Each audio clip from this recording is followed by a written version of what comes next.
Buenos días a todos y bienvenidos a un nuevo vídeo de la verdad de la Biblia. Hoy vamos a terminar con este estudio que hemos hecho sobre la epístola de Juan, la primera epístola, ¿no? Y bueno, pues vamos a leer los versículos o a estudiar los versículos 13 al 21, donde vamos a encontrar ciertas cosas también un poco interesantes que vamos a ver, como siempre, con detenimiento, ¿vale? Así que lo que vamos a ver hoy es esta parte que vamos a leer, como siempre, entero y después lo analizaremos uno por uno. Dice lo siguiente: estas cosas os he escrito a vosotros que creéis en el nombre del Hijo de Dios, para que sepáis que tenéis vida eterna, y para que creáis en el nombre del Hijo de Dios. Y esta es la confianza que tenemos en Él, que si pedimos alguna cosa conforme a su voluntad, Él nos oye, y sabemos que Él nos oye en cualquier cosa que pidamos. Sabemos que tenemos las peticiones que le hayamos hecho.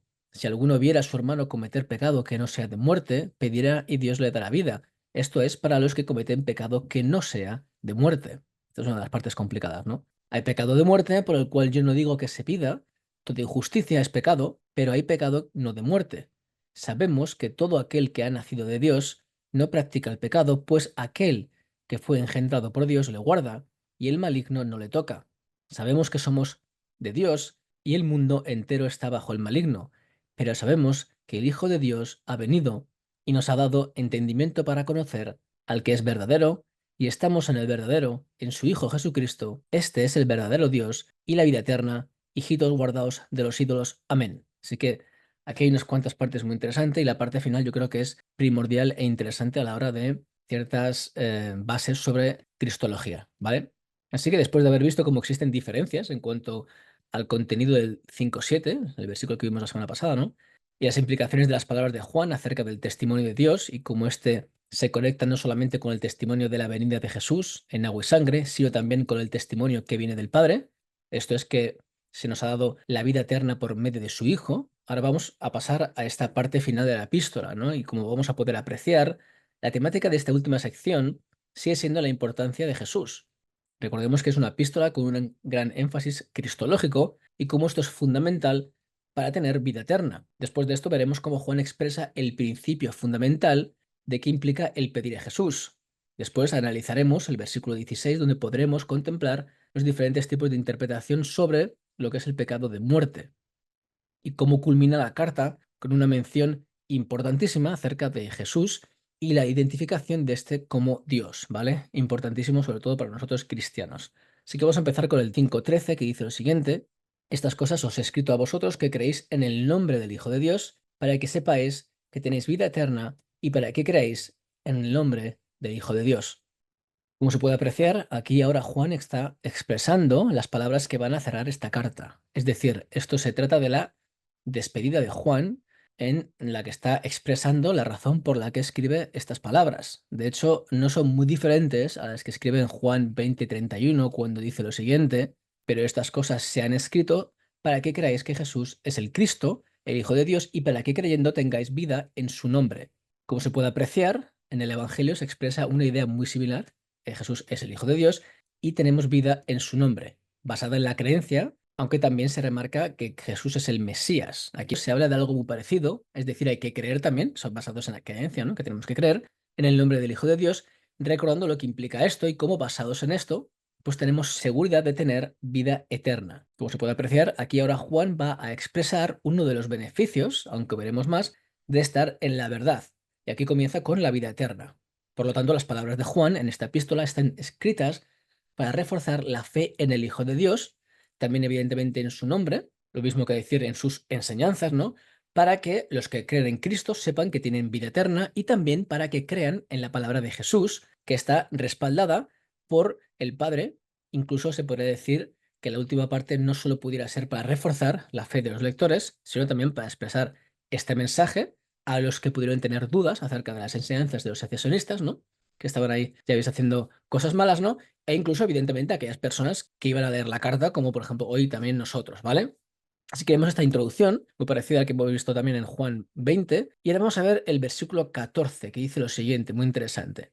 Y esta es la confianza que tenemos en Él, que si pedimos alguna cosa conforme a su voluntad, Él nos oye. En este versículo vemos dos cosas importantes. La primera es la insistencia en la relación que tenemos que tener con Jesús. Es decir, no podemos tener una religión donde hagamos plegarias ante un ser superior que puede o no escucharnos, como hacían los paganos, ¿no? Jesús ahora nos oye, Él está aquí para escuchar nuestras peticiones.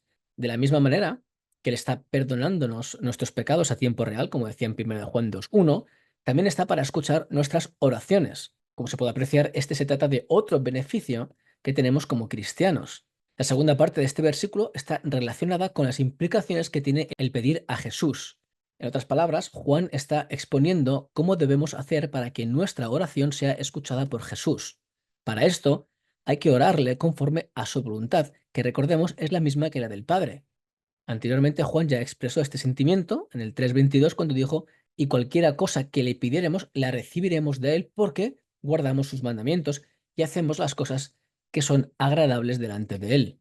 En esta declaración vemos implícitamente cómo las peticiones que le hacemos le son agradables porque guardamos sus mandamientos, es decir, su voluntad. Esto implica que para pedir a Jesús no tenemos que hacer como si hubiéramos encontrado un genio de la lámpara que podemos pedirle cuanto queramos, y esto ya es algo que sabemos que habló Santiago cuando dijo en el 4:3, pedís y no recibís porque pedís mal para gastar en vuestros deleites, ¿vale? Así que las plegarias que se hagan a Jesús tienen que ser conforme a su voluntad, ¿vale? Así que cuando pides algo que no es conforme a su voluntad es porque no estás pidiendo las cosas que le son agradables, ¿vale? Esto es interesante también saberlo. Seguimos en el versículo 15.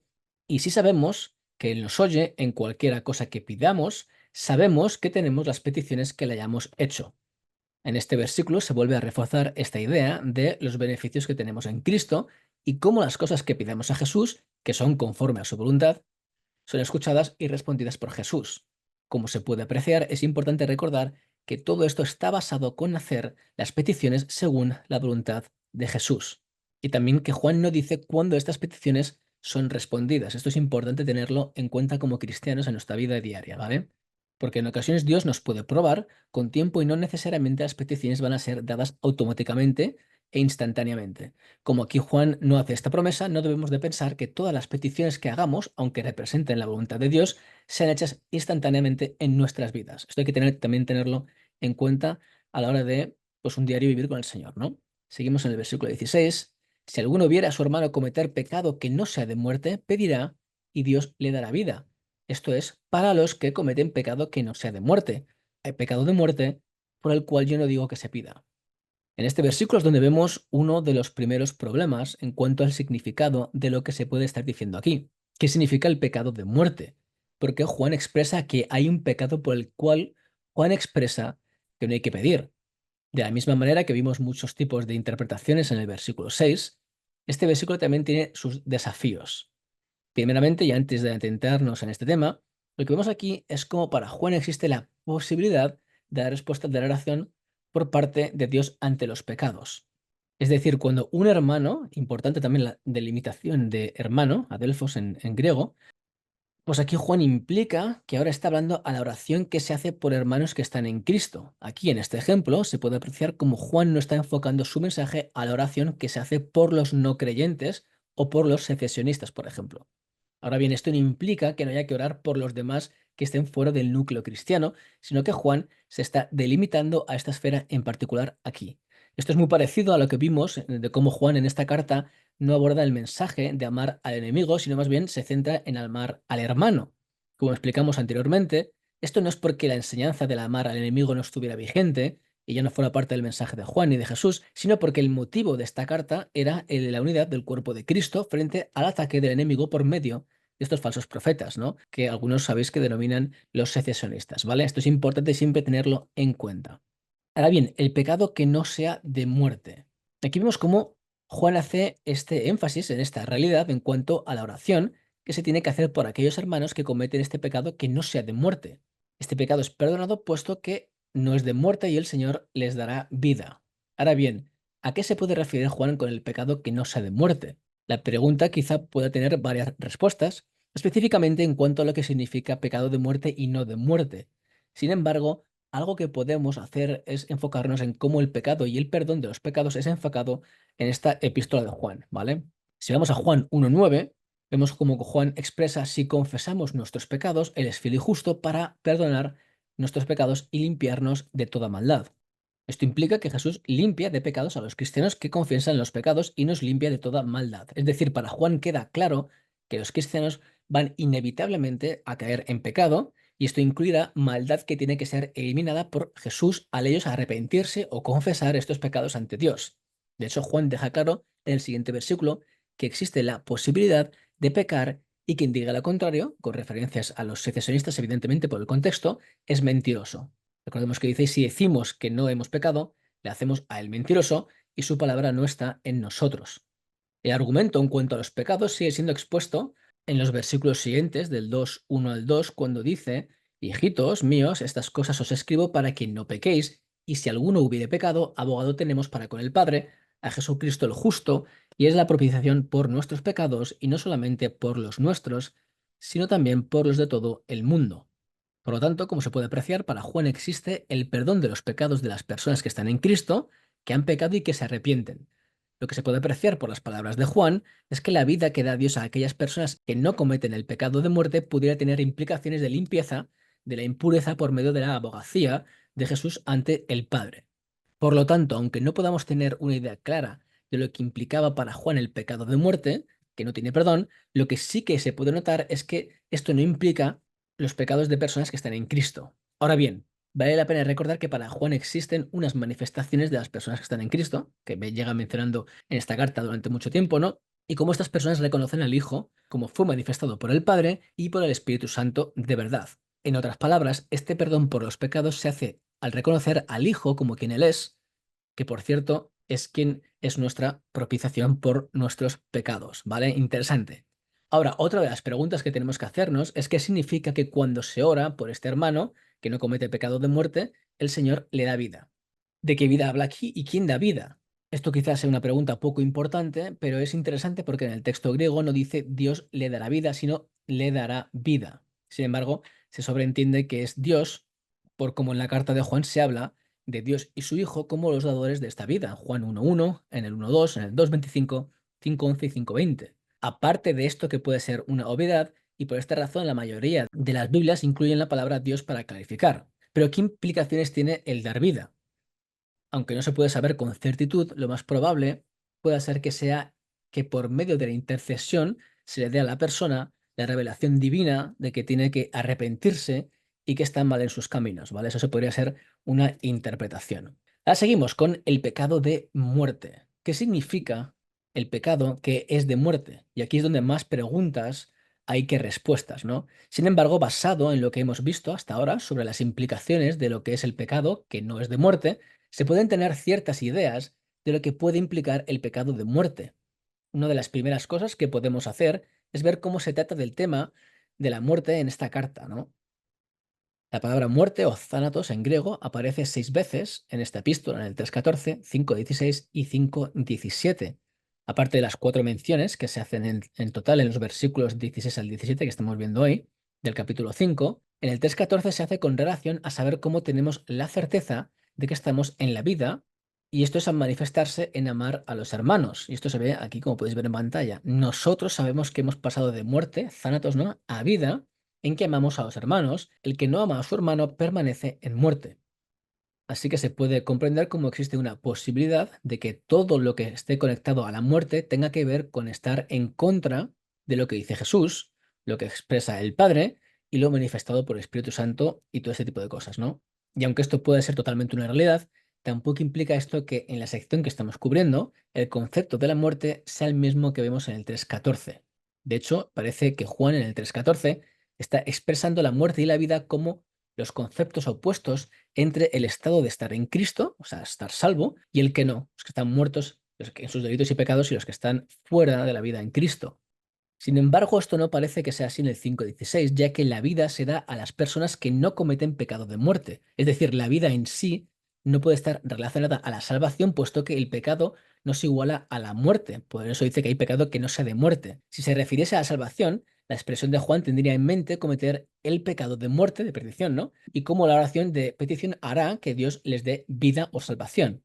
Por lo tanto, como se puede apreciar, muy posiblemente aquí Juan esté hablando de un concepto diferente, aunque se usen las mismas palabras. Sin embargo, como en otras ocasiones que hemos visto en este estudio acerca de cómo existen diferentes tipos de opiniones, acerca de lo que implica el pecado que no es de muerte, Cruz, por ejemplo, expresa que una de estas posibles interpretaciones es que las palabras de Juan se puedan equiparar a lo que vemos en el Antiguo Testamento acerca de los pecados cometidos intencionalmente y los que han sido cometidos de una manera inintencionada. Esto lo podéis ver en Levítico 4.2, números 13, 22 a 25. Witherington, por ejemplo, también menciona cómo en la literatura judía antigua el pecado que lleva a la muerte está ligado con el pecado que lleva a la muerte física, mencionando los mismos versículos y también mencionando números 18-22, Deuteronomio 22-26, Isaías 22-14 y algunos otros escritos de la apócrifa, ¿no? Aunque él piensa que aquí Juan lo está llevando al reino de la muerte espiritual. Otra posibilidad para algunos podría ser que Juan esté hablando del pecado de muerte como el pecado que se comete cuando se blasfema contra el Espíritu Santo. Que veis ahí en pantalla que dice: de cierto os digo que todos los pecados serán perdonados a los hijos de los hombres y las blasfemias, cualesquiera que sean, pero cualquiera que blasfeme contra el Espíritu Santo no tiene jamás perdón, sino que es reo de juicio eterno. Esto está en Marcos 3:28 al 29. Witherington, por ejemplo, hace una mención interesante como en comparación con lo mencionado en el Antiguo Testamento y los pecados de muerte que no podían ser resueltos con sacrificios, y ahora como por el perdón, por medio de Cristo esto cambia, y menciona Hechos 13, 38 al 39. Sabed pues esto, varones hermanos, que por medio de él se os anuncia perdón de pecados, y que todo aquello de que por la ley de Moisés no pudisteis ser justificados, en él es justificado todo aquel que cree. Pero claro, esto sin embargo no contaría con el pecado de la blasfemia contra el Espíritu Santo, ¿no? Que vemos ahí anteriormente en Marcos 3, 28 al 29. En este sentido, Witherington también estaría de acuerdo que evidentemente no contaría con el pecado de la blasfemia del Espíritu Santo. Sin embargo, algunos podrían también alegar que esto era antes de la muerte y de la resurrección de Cristo, este pecado de la blasfemia, y por lo tanto no aplicaría. Aunque también esto podría ser, yo creo que menos posible, ¿no? Ahora bien, en cuanto a la aplicación de este pecado de muerte, para algunos como Cruz, por ejemplo, este pecado es aquel cometido por la persona que no está en Cristo. Esta conclusión se saca por el contexto de la carta con los secesionistas como aquellos que cometen este pecado y los hermanos cuyos pecados no son de muerte. Así que, hermanos, pecado de no de muerte y los demás, pecado de no de muerte. Sin embargo, aunque esto pudiera ser una posibilidad, se debe de tomar en cuenta que Juan no dice que el hermano no pueda cometer pecado de muerte, sino que al decir, si alguno viere a su hermano cometer pecado que no sea de muerte, puede también estar abriendo la puerta a que el hermano pueda cometer este tipo de pecado. Es decir, aunque lo más probable fuera que el pecado que lleva a la muerte sea este con el que está luchando Juan en esta epístola, los pecados de los secesionistas, ¿no? Esto no implica que porque Juan exprese que el hermano cometa pecado que no sea de muerte, que no puede nunca llegar a pecar de tal manera que sea de muerte o a cometer este pecado específico de muerte que Juan está hablando, o pecados, ¿no? En otras palabras, no se podría sacar conclusiones definitivas por este tipo de comentario de Juan que el creyente jamás pudiera cometer el pecado de muerte porque Juan no expresa esto en esta instancia. Es por esta razón que el pecado de la apostasía tampoco se puede dejar fuera de la ecuación en esta expresión de Juan. Y hay muchos que piensan que esto es a lo que se refiere aquí. Y he dicho pecados porque no está claro que sea un pecado específico, porque si os dais cuenta dice pecado que no sea de muerte y pecado de muerte, no dice pecados que no sean de muerte. Así que no podemos saber si es un pecado específicamente el de muerte o son pecados. Así que eso hay que tenerlo también en cuenta, ¿no? Que no mucha gente toma atención a esto. Sea como fuere, parece que Juan está dando una evidencia de que existen pecados que tienen remedio, por los que se pueden orar, y otros, u otro, como he dicho anteriormente, ¿no? Que no se pueden orar o no tienen remedio. Por lo tanto, con las nociones que tenemos en esta carta hasta ahora, lo más probable es que el pecado de muerte pueda tener que ver con aquellos pecados que Juan está exponiendo en esta carta y que parecen estar ligados con aquella versión que los secesionistas abogaban. Esto implicaría este pecado de apostasía por el cual, de una manera voluntaria, se decide a no creer que Jesús es el Mesías, el Hijo de Dios y cualquiera de las cosas que han sido expuestas por el Padre acerca de su Hijo, también testificadas por el Espíritu Santo. Como se ha mencionado anteriormente, esto puede ser por medio del pecado cometido por personas secesionistas o incluso apóstatas creyentes. Puesto que no tenemos más contexto, es difícil determinar a qué se refiere Juan aquí en específico. Luego dice pecado de muerte por el cual yo digo que no se pida. Esta declaración por medio de Juan también es bastante interesante porque deja claro que existe un tipo de pecado que para él no es digno de orar. Como se ha mencionado anteriormente, parece que para Juan aquí existe un tipo de pecado o pecados que no tienen remedio. En otras ocasiones, en la palabra de Dios, vemos cómo existen momentos donde Dios expresa que la oración no tiene cabida en las personas que están en rebeldía. Esto lo vemos, por ejemplo, en Jeremías 7, 16 al 17, cuando dice: Tú pues no ores por este pueblo, ni levantes por ellos clamor, ni oración, ni me ruegues, porque no te oiré. ¿No ves lo que estos hacen en las ciudades de Judá y en las calles de Jerusalén? Luego también aquí, en el 14 al 15 del capítulo 11, Tú pues no ores por este pueblo, ni levantes por ellos clamor, ni oración, porque yo no oiré en el día que en su aflicción clamen a mí. ¿Qué derecho tiene mi amada en mi casa, habiendo hecho muchas abominaciones? ¿Crees que los sacrificios y las carnes santificadas de las víctimas pueden evitarte el castigo? ¿Puedes gloriarte de esto? Sí que por lo tanto es posible que se refiera a esta intención divina por la cual no quiere que se hagan oraciones por ciertas personas. Aunque aquí también se podría hacer mucho más y ahondar mucho más en este tema, pero vamos a dejarlo aquí, ¿no? Vamos a pasar al 17. Toda injusticia es pecado, pero hay pecado no de muerte. En esta sección parece que se refuerza el concepto de cómo existen pecados que no son de muerte. En este sentido, Juan equipara el pecado, amartía, ¿no?, con la injusticia, adiquía. Recordemos que anteriormente Juan ya había explicado que todo aquel que hace justicia ha nacido de Dios en el 2:29, es justo como Dios es justo en el 3:7, y se trata de una manifestación de quiénes son los hijos de Dios y del diablo en el 3:10. En este sentido, aquí Juan parece estar indicando que existe un pecado o pecados, injusticias, que no son de muerte. La intención de Juan es la de dejar claro que existe ese tipo de noción de pecado de muerte y no de muerte, ¿vale? Versículo 18. Sabemos que todo aquel que ha nacido de Dios no practica el pecado, pues aquel que fue engendrado por Dios le guarda y el maligno no le toca. Aquí, una vez más, vemos esta distinción que hace Juan entre aquellos que son de Dios con los que no son de Dios. Anteriormente ya vimos cuáles eran las implicaciones que Juan atribuye a todos aquellos que han nacido de Dios.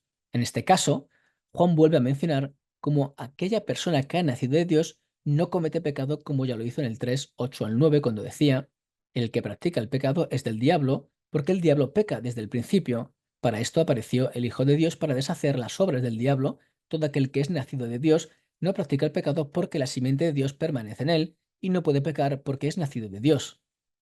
Como ya hemos mencionado con anterioridad, el hecho de que la traducción en la Reina Valera incluya el verbo practicar es por el hecho de que el verbo está en presente y lleva estas connotaciones de práctica de pecado, el verbo pecar, ¿no?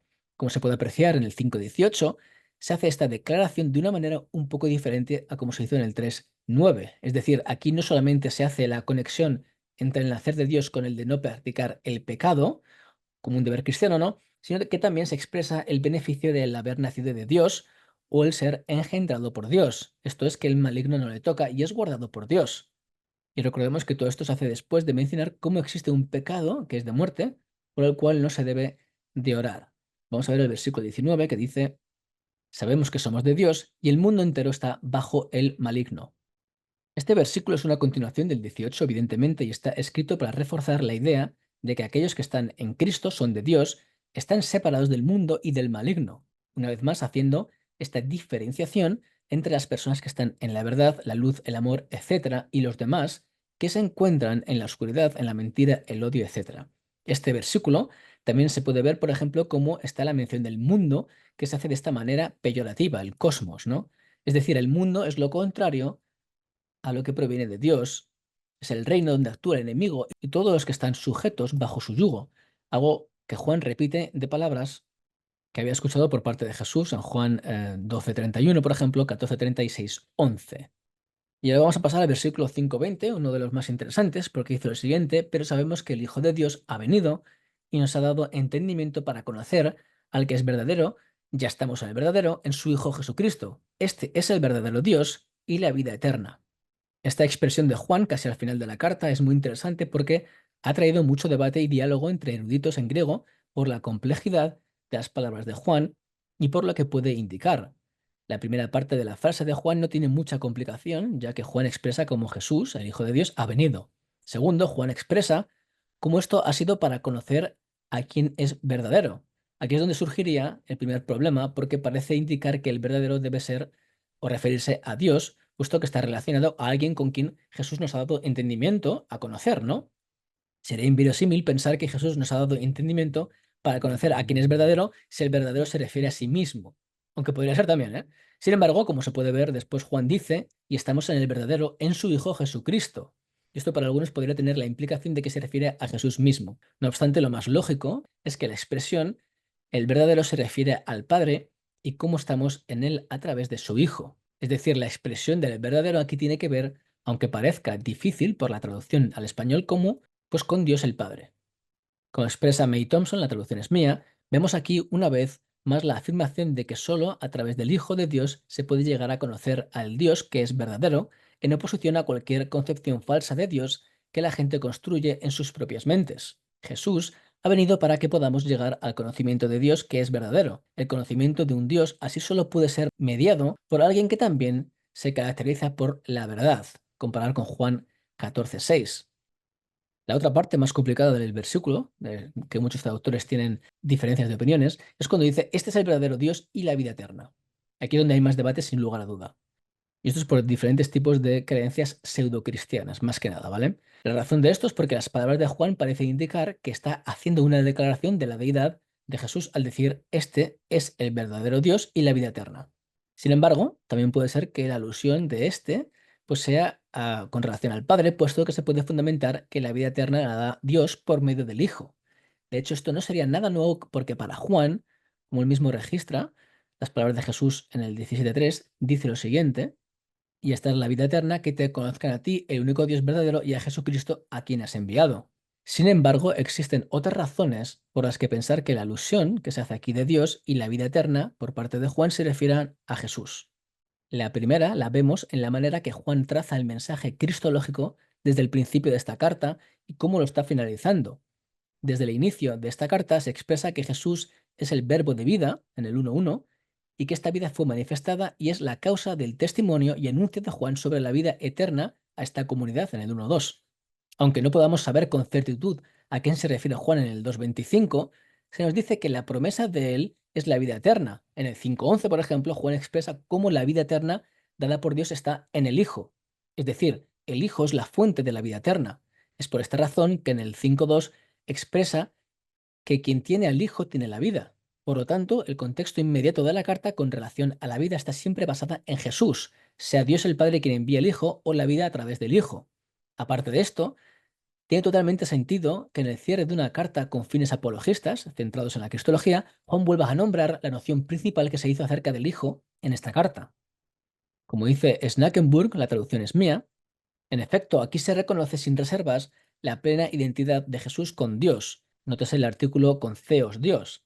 Esto parece ocurrir intencionadamente al final de la carta, en el clímax de la expresión triunfal de la fe. No es casualidad que sea precisamente al principio, 1:1 al 18, y al final 20:28, del Evangelio de Juan donde brilla con más plenitud la luz de la divinidad de Jesús. La confesión cristológica culminante se hace visible aquí con toda su claridad. Aparte de esto, la construcción gramatical en griego que podéis ver en pantalla también es fundamental. Esto se puede apreciar porque principalmente el pronombre houtos para este viene precedido de Jesucristo. Esta es una indicación gramatical que la referencia de este, de Juan, se hace con relación a Jesús, y yo creo que es bastante irrefutable. Witherington, por ejemplo, dice el antecedente más cercano de la palabra houtos o este, ¿no? Aquí claramente es Jesús. Se puede, por lo tanto, apreciar cómo Juan menciona algo que se podría denominar una doxología final de la carta para enfatizar lo que había dicho desde el principio, culminando con la deidad de Cristo, ¿vale? Importantísimo. Esto yo creo que es fundamental. Vamos a pasar al siguiente versículo y el último de esta carta que dice, hijitos guardados de los ídolos. Amén. Para finalizar la carta, Juan se refiere a su audiencia como hijitos, una palabra que ya vimos que Juan utilizaba con anterioridad en esta epístola, ¿no? En el 2:1, 12, 28, 3:7, 18 y 4:4, siempre con intención de llamar la atención de ellos al hablarles de algo importante que tenían que hacer. En este caso se trata de el no darse a los ídolos y guardarse de ellos. En este sentido, Juan puede referirse a los ídolos como aquellos ídolos o falsos dioses promulgados o las doctrinas derivadas, ¿no?, de estos secesionistas. También podría ser una llamada de atención en contra de cualquier cosa, doctrina o influencia del exterior que pudiera arruinar el verdadero evangelio que han recibido y que Juan les estaba recordando. La palabra para ídolo e ídolo en griego es solamente mencionada aquí en todas las epístolas y evangelio por parte de Juan, con la excepción de su mención en Apocalipsis 9:20, cuando dice, y otros nombres que no fueron muertos con estas plagas, ni aun así se arrepintieron de las obras de sus manos, ni dejaron de adorar a los demonios y a las imágenes de oro, de plata, de bronce, de piedra, de madera. las cuales no pueden ver, ni oír, ni andar. Aparte de estas dos menciones, también vemos más alusiones de lo que implica esta palabra en otras partes del Nuevo Testamento, donde se expresa con relación a los ídolos de las religiones adyacentes que profesaban una fe no monoteísta, ¿no? Por ejemplo, en 1 Corintios 8:4, en el 7, en el 10:29, en el 10:19, en el 12:2 y en 2 Corintios 5:16, junto con también Primera de Tesalonicenses 1:9. Así que para finalizar, como hemos podido observar en esta sección, que contiene ciertos versículos difíciles de interpretar, la imagen central de la despedida de Juan es muy parecida a lo que hemos visto desde el principio de la carta. Es decir, el tema principal es con relación a la cristología y cómo Juan escribe esta carta a este grupo de personas con fines de recordarles el evangelio principal que les predicó, que incluía la verdadera revelación acerca de la figura física del verbo revelado, aquel que no solo se le podía tocar físicamente, sino que era la vida, el Mesías y el Hijo de Dios, y al final culmina con que Él es Dios. Todos estos temas recurrentes de esta carta, que se encuentran basados en la figura de Cristo, tienen como fin poder discernir a los oyentes entre la falsa y la verdadera doctrina. El mensaje principal es que Jesús, el Jesús revelado por Juan, no se trata solamente de un testimonio humano, sino de uno avalado por el mismo Espíritu de verdad y el mismo Padre.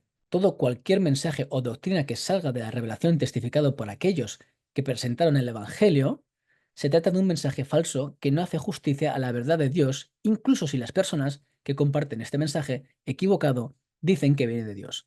Por lo tanto, esta carta se trata de una epístola apologética acerca de la cristología, pero como hemos mencionado con asiduidad, esto no implica que la carta no contenga otros temas importantes, como la necesidad de hacer o practicar el mensaje que viene del Mesías, que representa la verdad de Dios, aquella que hace que fructifique nuestra comunión con Dios y así con todos aquellos hijos de Dios que pertenecen a esta familia por medio de Jesús, del Hijo del Verbo, hecho carne, que habitó con nosotros, murió y resucitó, ¿vale? Así que con esto terminamos este estudio que hemos hecho de esta epístola. Si tienes alguna pregunta sobre ciertas cosas de esto que hemos cubierto hoy, como siempre digo, puedes dejarme un mensaje o mandarme un email. Y espero que esta epístola haya podido ser de bendición, este estudio sobre esta epístola, que yo creo que es muy importante acerca de cómo tenemos que tratarnos como hermanos y fundamental, especialmente hoy en día, por cómo se ve cómo las divergencias entre hermanos pues se hacen de una manera poco ética y poco aplicable en lo que existe con la que vemos en la palabra de Dios. Hay que amarnos los unos a los otros entre las diferencias, no hay que insultarnos, no hay que ir en contra de los otros de esta manera y hacer video respuestas hablando mal de la persona y este tipo de cosas. No hay que tratar a las personas con amor, si están equivocadas, se les corrige con amor y nunca pues se hace de una mala manera, como vemos aquí que Juan nos explica qué tenemos que hacer, ¿vale? Así que con esto terminamos el mensaje. Muchas bendiciones y hasta la próxima ocasión.